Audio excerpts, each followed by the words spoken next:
many people have that, it's a very general myth, and I would Mm. say it's a marketing gimmick True, also, true. from the bigger brands, Yeah. who are spending a lot of money on marketing that if Mm. you have put the RO filter, then you are done. Like, Yeah. RO is god of water, like True, it can filter everything, and you don't need to do any True. testing after Yeah. that. So what are your thoughts on this? Okay. See, I would always suggest that if you really think that your water quality is good, and don't just think, I'm saying that if you have evidence that your water quality is good, I would suggest not to use any kind of filters. Okay.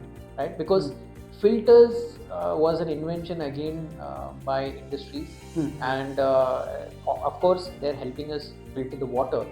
But if you are using a filter, always understand that whatever you're drinking is not the natural water. Right? There might be a lot of variants or a lot of models from different companies, but again, with my personal experience, even I use a water filter at home, right? Because the source is not consistent. Okay, but it doesn't mean that just because I have a water filter, I believe that water which comes out of it is clean.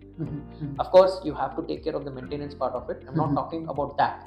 Assuming that you're taking care of your filter well, maintaining it well, what we have seen is a lot of cases which comes to us, right? People say that we have complaints about acidity, right? And we don't know. We went to the doctor, and doctor said you just get your water tested once. And a lot of times we could see that one of the reasons of acidity is also because they're drinking low pH water, right? What happens in your RO filter, any brand for that matter, it basically first takes out all the minerals. Okay. Right? So what happens? It's not controlled. Like, you should have a good water, right? If you want how do I define a good water? A good water is something which comes with a TDS of even 200 to 400, which has a hardness of around 80 to 100, right? Because water has a lot of minerals in it, Right. and this hardness, this TDS is all contributed by the minerals only. But of course, anything which is beyond your limit is not good. Right. So what happens is, like, when the filters work, they try to take out all the minerals out of it. And then what happens, because the minerals are going down, we have seen, in fact, filter waters which we were surprised that the TDS is hardly 10 or 20. Oh. The pH is almost, some cases it has gone to 5.5, 5.6, which is lesser than 6.5, which is the limit. But people think they're drinking good water.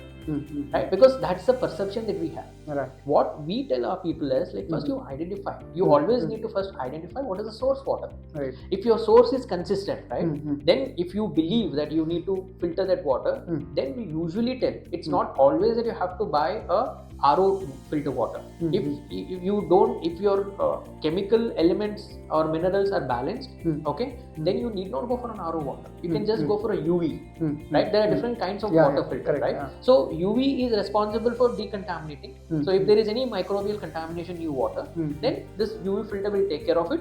However, your 100% minerals are retained there.